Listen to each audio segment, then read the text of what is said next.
Haven't a clue. How'd you do? Oh, I know how you did yes. yours. Felt I took an accident on the slant board.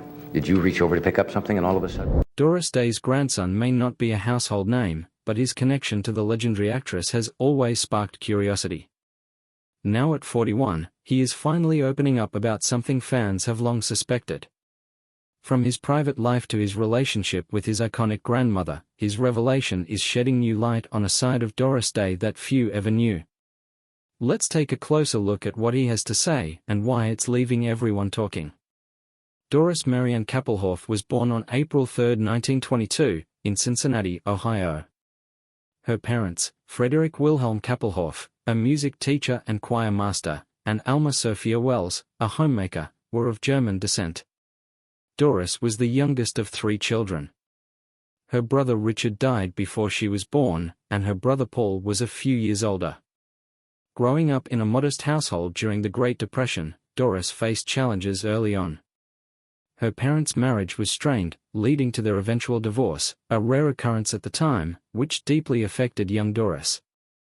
Despite these hardships, she found solace in music and dance, passions that would shape her future. At the age of 12, Doris won a dance contest by standing on her hands for more than 3 hours, earning her free dance lessons. This victory showcased her determination and resilience.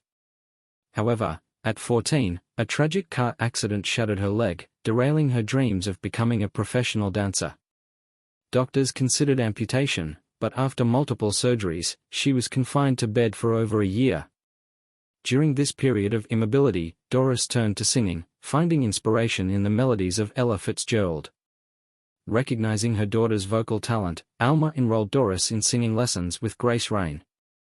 Grace quickly noticed Doris's exceptional gift, setting the stage for her future in music. By 15, Doris began performing professionally, earning $5 per night at a local Chinese restaurant. One evening, while singing at a neighborhood nightclub, she caught the attention of bandleader Barney Rapp. Impressed by her voice, Rapp wanted her as his female vocalist. However, due to her age, Doris had to pretend to be 18 to perform in venues serving alcohol, a testament to her determination to seize opportunities. In 1939, at 17, Doris adopted the stage name Doris Day at Rapp's suggestion, inspired by her rendition of the song Day After Day. Initially hesitant, she grew accustomed to the name, which would soon become synonymous with Hollywood stardom. On March 15, 1940, at just 18, Doris Day joined Les Brown's band, marking a significant turning point in her career. Overcoming initial stage fright, she impressed the bandleader with her rendition of Embraceable You, securing her position as the lead vocalist. Her time with the band was marked by both triumphs and personal tragedies. In 1941, while touring with the band, Doris received the devastating news of her brother Paul's death in an automobile accident. Despite her grief, she chose to perform that night, delivering a heartfelt performance that moved the audience to tears. This resilience became a hallmark of her career. In 1945, Doris achieved her first major hit with Sentimental Journey, a song that resonated deeply with soldiers returning home from World War II. Interestingly, she recorded the track while battling a cold, which lent her voice a distinctive husky quality. The song sold over 1 million copies in its first year, cementing her status as a rising star. In 1947, Doris embarked on a solo career, signing a 7-year, $1 million contract with Columbia Records, an unprecedented deal for a female artist at the time. Initially, she faced challenges with the songs selected for her, finding them dull and outdated. After advocating for more contemporary material, she recorded It's Magic, which became a massive hit, selling over 2 million copies and earning an Oscar nomination. Remarkably, she recorded the song in a single take, leaving the studio audience in awe. Her success in music opened doors to Hollywood. In 1948, songwriters Jules Stein and Sammy Cahn recommended her for the film Romance on the High Seas. Despite having no prior acting experience, Doris auditioned and was cast in the lead role by director Michael Curtiz, who praised her as the most perfect girl I've ever seen. The film's success marked the beginning of her illustrious film career. Throughout the 1950s, Doris starred in a series of successful musicals, including Calamity Jane, 1953, and The Pajama Game, 1957. In Calamity Jane, she portrayed a daring frontierswoman, performing her own stunts and even breaking a rib during filming. The film was a box office hit, grossing over $37 million. The Pajama Game further showcased her versatility, contributing to its $5 million earnings and solidifying her status as a leading lady in Hollywood. Doris Day may have been America's sweetheart, but her personal life was anything but a fairy tale. Behind her dazzling smile and effortless charm on screen, she endured heartbreak, betrayal, and a string of troubled relationships that often left her feeling powerless in her own life. Her first marriage, at the age of 17, to trombonist Al Jordan, was the beginning of a cycle of pain despite her mother's. Doris was swept up in what she believed was love. The reality, however, was far more sinister. Jordan was jealous, possessive, and violently abusive. The first time he hit her was the day after their wedding. From then on, the violence escalated. Jordan accused Doris of infidelity at every turn, and his rage became uncontrollable. While pregnant with their only child, Terry, Doris suffered one of Jordan's most brutal attacks. He had wanted her to have an abortion, and when she refused, he beat her so severely that she nearly miscarried. In her 8th month of pregnancy, he drove her to an isolated location with a gun, threatening to kill both of them. Doris, with quick thinking and sheer survival instincts, managed to escape. The experience left her scarred for life, and though she gave birth to a healthy baby boy in February 1942, she knew she could not stay in the marriage. She filed for divorce and never looked back. But the wounds Jordan inflicted on her lasted. Doris would later admit that from that day forward, she could never sit comfortably in the front seat of a car without being reminded of that terrifying night. Her second marriage to musician George Widler seemed like a fresh start. They had met his bandmates, and he appeared to offer the companionship she longed for.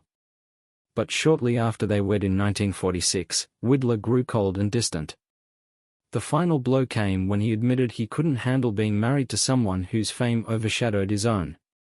After just 8 months, their marriage ended. Doris was devastated. Then came Martin Melcher, the man who would change her life in ways she could have never imagined. He seemed devoted, adopting her son Terry and taking over as her manager. For nearly 2 decades, she placed all her trust in him, unaware of the deception happening behind the scenes. What Doris didn't know was that Melcher and his business partner, Jerome Rosenthal, were secretly mismanaging her finances, funneling her earnings into failed investments and fraudulent business ventures. Without her knowledge, her entire fortune, worth what would be over $150 million today, was disappearing. But the betrayal didn't stop there. When Melcher suddenly died in 1968, Doris discovered the full extent of the deception. She learned that not only was she penniless, but Melcher had also secretly signed her up for a television show, The Doris Day Show, without her consent. She had no choice but to follow through with the commitment, as it was the only way to pay off the staggering debts left in his wake. She fought a long legal battle against Rosenthal and was awarded $22 million in damages in 1974. However, due to insurance negotiations, she received only a fraction of that amount. Even so, the emotional damage was irreparable. Doris, a woman who had once been at the pinnacle of Hollywood success, had been left broken and betrayed by the man she trusted most. As Doris Day's Hollywood career waned, another passion took center stage: animal welfare. She had always been an animal lover, but it was a traumatic experience from her childhood that fueled her dedication. As a young girl, she had a dog named Tiny who was tragically hit by a car. Doris was devastated. The helplessness she felt in that moment stayed with her, and as she grew older, she vowed to dedicate her life to protecting animals. Even during her Hollywood years, Doris refused to turn a blind eye to animal suffering. While filming The Man Who Knew Too Much in Morocco, she was appalled by the mistreatment of animals on set. She refused to continue working until something was done. Her demands were met, and the animals were properly cared for, demonstrating not only her influence but also her unwavering moral compass. Her passion culminated in the founding of the Doris Day Pet Foundation in 1978. What began as a small effort to support local rescues quickly expanded into a larger movement. The foundation was later renamed the Doris Day Animal Foundation, DDAF, and focused on broader issues, including spaying and neutering programs to prevent pet overpopulation. In 1995, she launched World Spay Day, a campaign that raised awareness about the importance of spaying and neutering pets. It became a global movement, reaching over 70 countries and improving the lives of millions of animals. At her home in Carmel Valley, California, Doris created a sanctuary for animals in need. She personally rescued countless dogs and gave them a safe place to live. It was not uncommon for her to have 30 dogs at a time, each treated with the love and care they deserved. Doris may have stepped away from Hollywood, but her influence in the world of animal welfare only grew stronger. She lobbied for legislative changes, spoke out against animal cruelty, and used her celebrity status to bring attention to the cause she cared about most. Even in her later years, Doris continued to dedicate her time and resources to protecting animals. In 2011, at the age of 89, she surprised everyone by releasing a new album, My Heart. The album featured previously recorded songs, including several written by her late son, Terry.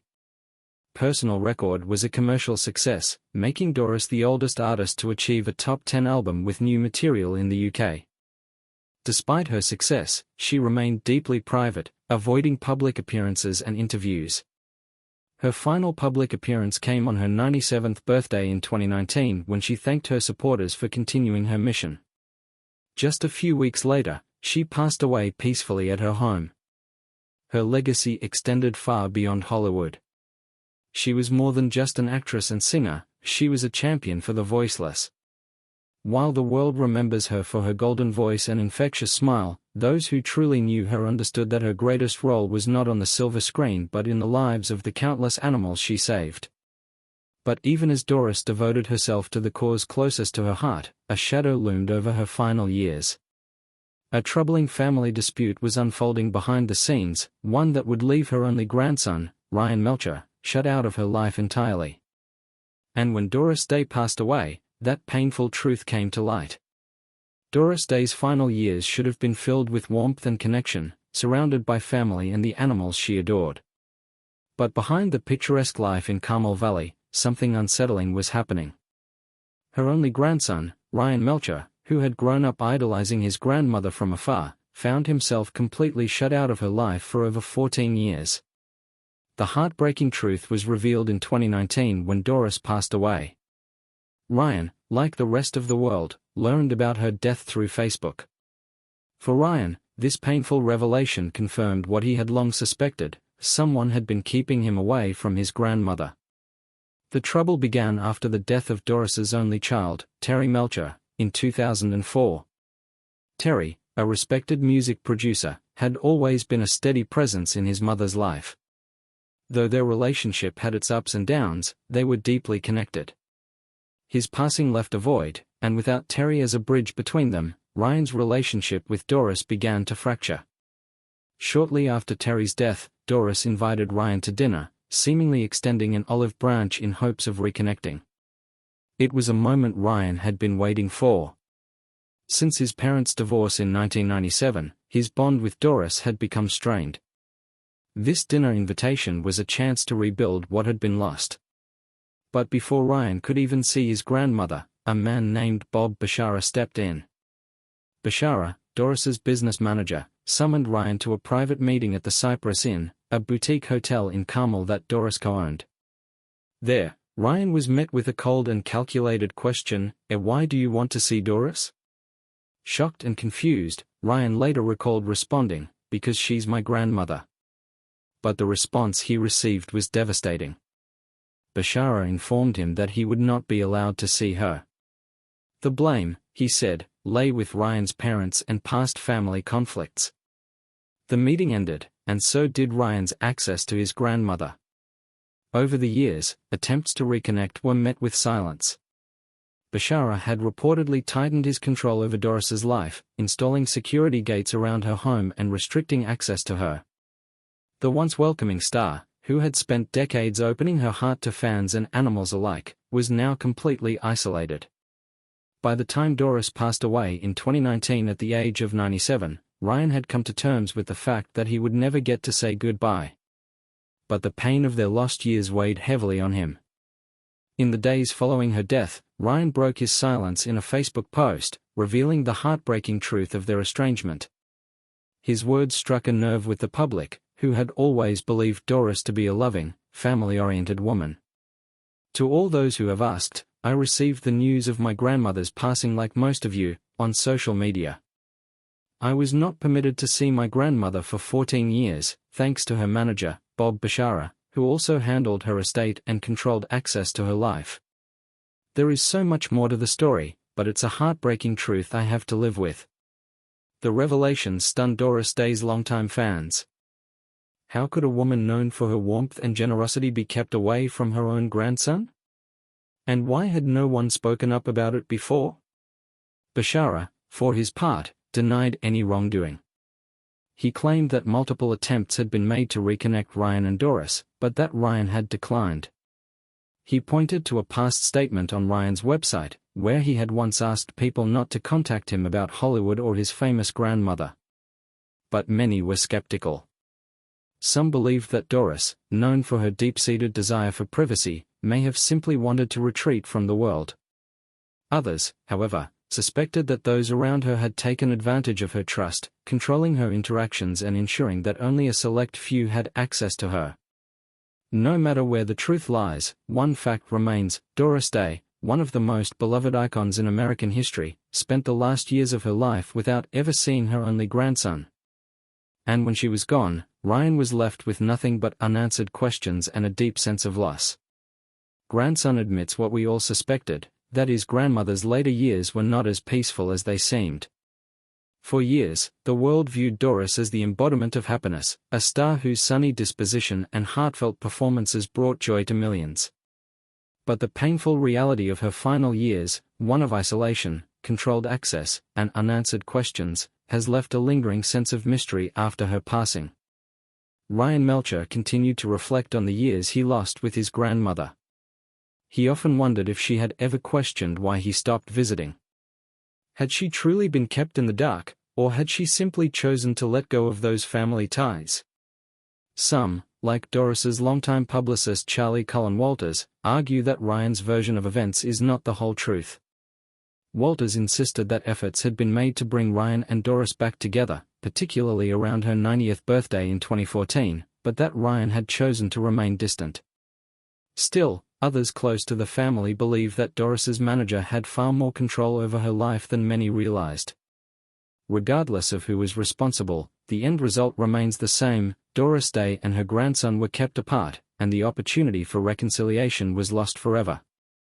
Beyond the family turmoil, Doris's final years were marked by a deep commitment to animal welfare. She spent her days caring for the animals on her 11-acre ranch, tending to rescue dogs, and advocating for spay and neuter programs. She had long since left behind the glitz and glamour of Hollywood, choosing instead to dedicate her time to a cause she truly believed in. She was also known for her frugality and simple way of life. Despite her status as a Hollywood legend, Doris lived modestly, eating off paper plates and keeping a washing machine in her bedroom. She never sought attention or accolades, even turning down the Kennedy Center Honors and the Presidential Medal of Freedom. But while Doris chose to step away from the spotlight, the story of her life and the questions surrounding her later years continue to fascinate fans and historians alike. Her death in 2019 marked the end of an era, but it also reignited a conversation about the darker side of fame. Yet, in the end, Doris Day's legacy remains untouchable. She was more than just an actress, more than just a singer,